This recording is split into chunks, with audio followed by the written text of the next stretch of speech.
Okay, so are you ready to go deep on LLMs? I am bringing it on.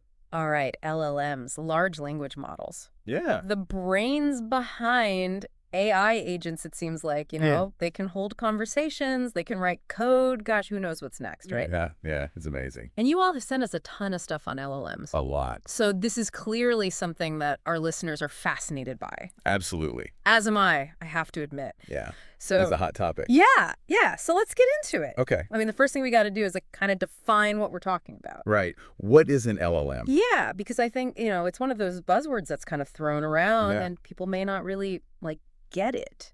Well, and even if you kind of get it, there's just so much depth to it. Yeah, totally. Yeah. So what is an LLM? What are we talking about here? So at a really basic level, you can almost think of it as like, those autocomplete features on your phone or in your email. Like, it's kind of like that, but on steroids. It's like a supercharged version of that. A supercharged autocomplete, yeah. Yeah. But it's gotten so good at predicting what the next word is that it can generate these really complex texts that are indistinguishable in some cases from human writing. It's incredible. Okay, Yeah.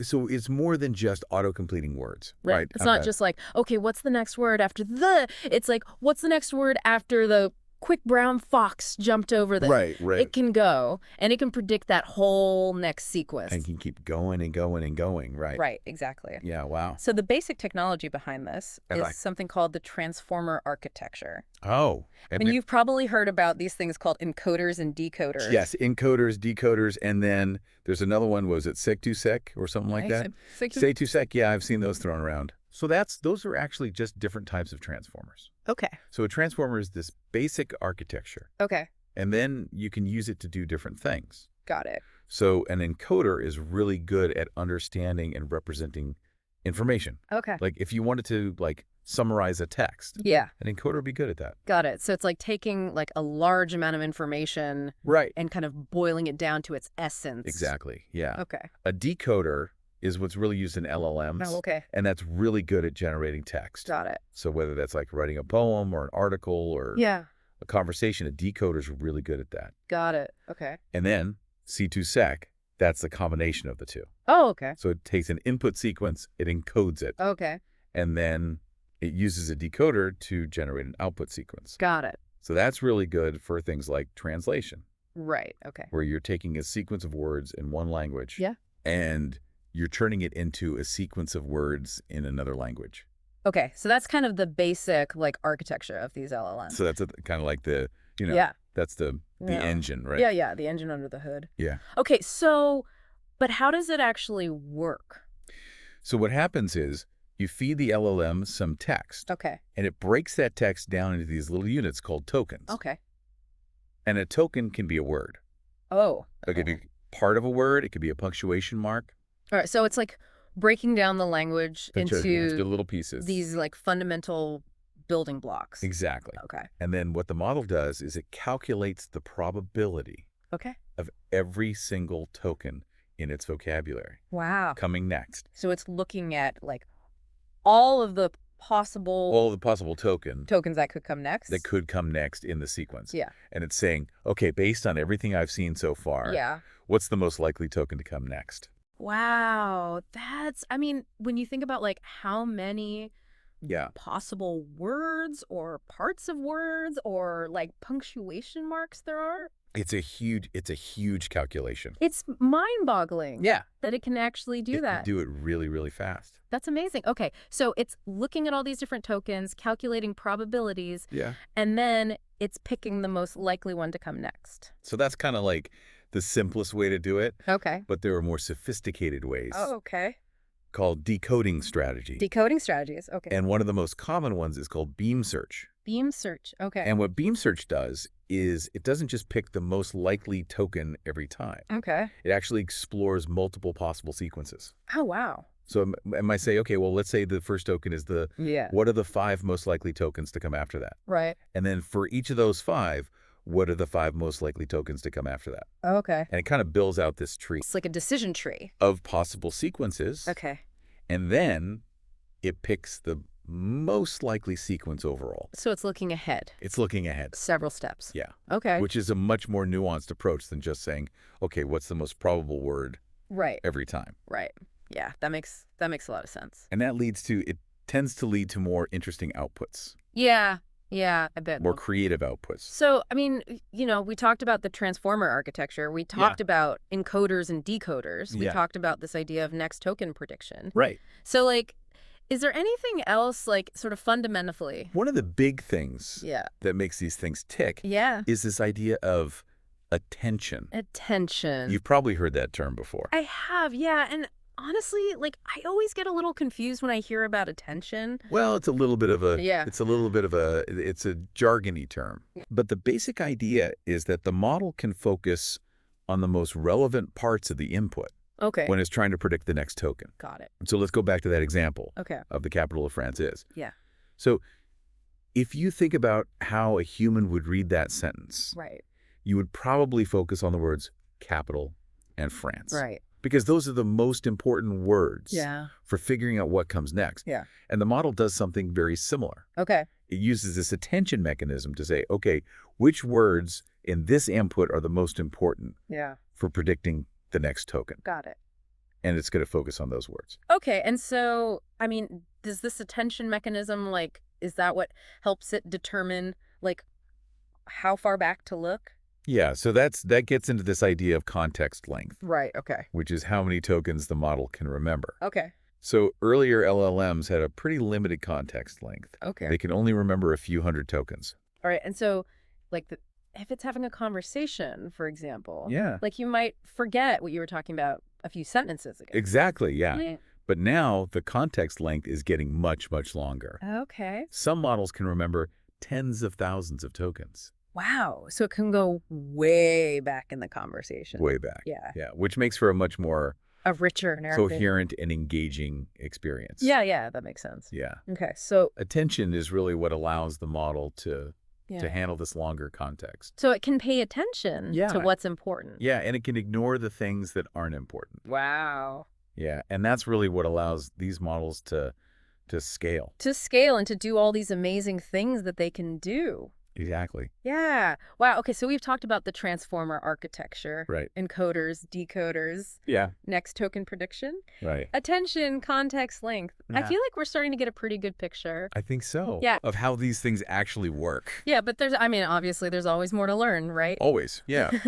I mean, like, we've seen all these articles about different kinds of LLMs. Right. Like there's a bunch of different ones out there. There are, yeah. And they all have, like, their own little quirks and personalities, it seems like. Right, they do. And they're all being developed for different purposes. Yeah, so, like, how do we even begin to, like, wrap our heads around all the different types of LLMs that are out there? Well, I think, first of all, it's important to remember that they're all based on this same basic architecture of the transformer. Got it. They all use this idea of next token prediction. Right. They all use attention. Yeah.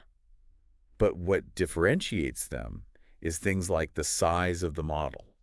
Oh. The training data that was used. Right. The specific tasks that they were trained on. Okay. And so, you have models like DeepSeek R1. DeepSeek R1, yeah. Which is this massive model that was trained on a huge data set of text and code. Right. Yeah. And it's really good at, generating different creative text formats. Yeah. Like poems, codes, scripts, musical pieces. Yeah. It's incredible what it can do. Yeah. And then you have models like, GPT-4. Right. Which is, also a very large model. Yeah. But it's been trained on a slightly different data set. Okay. And it has different strengths and weaknesses. Got it. And then you have models like Llama 3. Llama 3, right. We've seen a lot about that one lately. Yeah. Which is, more of a smaller, more efficient model. Got it. But it's still very powerful. Okay. And then you have models like Small M2. LM2. Which is, even smaller. Okay. But it's designed to be very easy to use. Right. And very accessible. Yeah. And I think we've also seen some stuff about, what was it? Gemma, I think? Gemma, yeah. Gemma, yeah. And then Mistral. Yeah. Yeah, these are all... So there are tons of these models out there. There are a ton. Yeah. Yeah, it's really amazing. And more are coming out all the time. Yeah. It's hard to keep up.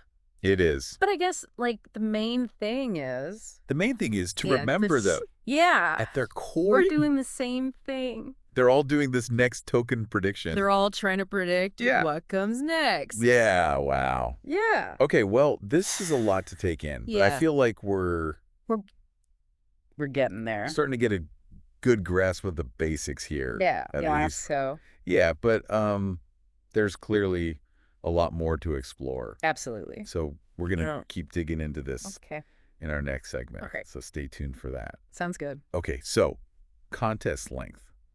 Like how much the conversation it can keep in mind.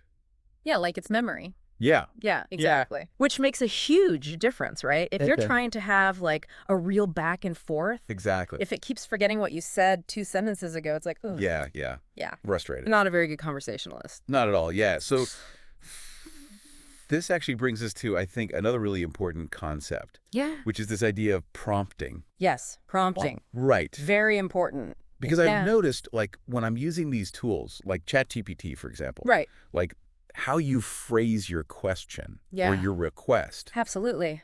It can make a huge difference in what you get back. Huge difference. Yeah, and it's kind of like, you know, if you were giving someone directions and you were really vague and unclear, they probably end up lost. Totally. But if you were very specific and clear, they're much more likely to get where you want them to go. Yeah. And it's the same with prompting in LLM. Yeah. So it's not just what you ask, but how you ask it. Exactly. Yeah. So there's a real art to crafting effective prompts, and we could easily spend a whole deep dive just talking about that. Yeah. But the main takeaway here is that how you interact with the LLM really influences the results you get. Makes sense. Yeah. Okay, so I'm curious about this because, you know, when I'm chatting with one of these LLMs in like a chat interface, it feels like a back and forth, right? It does, yeah. I say something, it responds, I reply, it replies, and so on. Yeah. But how does it keep track of all that? That's a great question. Right, because it's not like it has a memory. Right. In the same way that a person does. Exactly. You know, like I remember all the turns in the conversation. Right. And the LLM doesn't actually remember the conversation in the same way that we do. So how does it work? So what happens is behind the scenes. Okay. Your messages and the AI's responses are all being formatted into a single prompt. Oh. So every time there's a new turn in the conversation, the prompt gets longer. Right.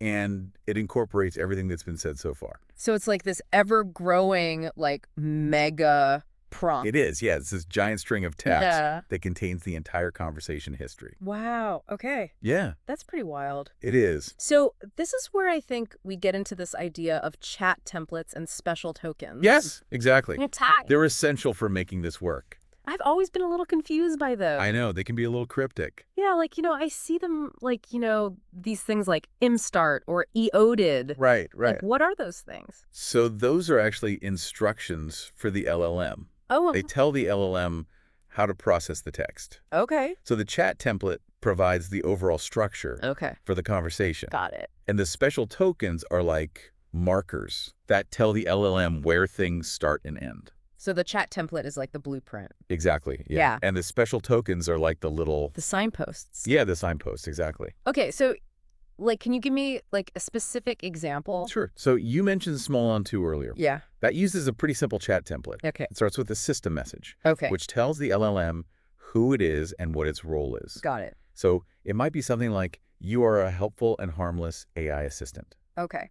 And then each user message is enclosed between these special tokens, im start to mark the beginning, and amend to mark the end. Okay, so it's like, it's labeling. It's labeling each message. Yeah. So the LLM knows who said what. Yeah, that makes sense. Yeah. Okay, so all these special tokens, are they all the same across different LLMs? So that's a good question. Yeah. And the answer is not always. Oh, okay. Different LLMs often have their own set of special tokens, but they all serve the same basic purpose. They're just like labeled a little differently. Exactly. Okay. Yeah, it's kind of like how different countries have different traffic signs. Right. They all mean the same thing. They all mean stop or yield or whatever.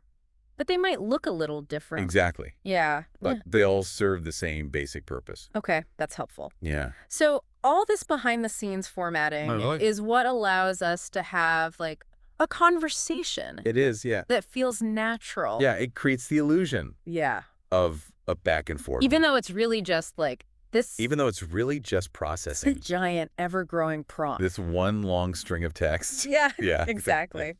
That's amazing. It is. When you think about it. Yeah. So it's a really clever way to make these complex systems more user-friendly. More intuitive. Yeah. Exactly. Okay. So this has been super helpful. Glad to hear it. I feel like I'm starting to get a much better understanding of all this. Right, good. Okay, so where do we go from here?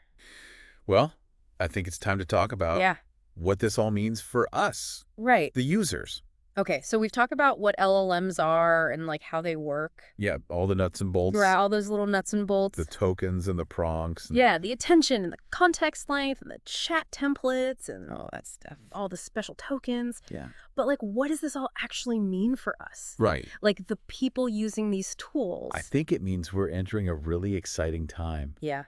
These LLMs, they have the potential to be so transformative. Yeah. They can help us in so many ways. In ways we probably haven't even thought of yet. Exactly. Yeah. So, think about writing, for example. Yeah. LLMs can help us become better writers. Okay. They can help us generate ideas, overcome writer's block. Yeah. Even improve the clarity and style of our writing. Oh. So like a super writing assistant. Exactly. Oh. And it goes beyond just writing. Okay. They can help us learn new things faster. Wow. By summarizing complex information or translating languages, they can even automate tasks that we used to spend hours on. So they have the potential to really free up a lot of our time and energy. Exactly. Yeah. And that's why I think it's so important for everyone to understand at least the basics of how these LLMs work. Yeah. Because the more we understand them, the better equipped we'll be to use them effectively. That makes sense. And responsibly. Right. Because, I mean, they are powerful tools. They are. Like with any powerful tool. Yeah. There's the potential for misuse. Absolutely. Right. It's important to remember that LLMs are not magic. Okay. They don't have all the answers. Right. And they can make mistakes. So we can't just blindly trust everything they tell us. Exactly. Yeah. We need to be critical thinkers. Okay. We need to evaluate the information they give us. And we need to be aware of their limitations. I mean, it's like with any technology, really. It is. Yeah. It's a tool. Yeah. And it can be used for good or for bad. It all depends on the intentions of the person using it. Exactly.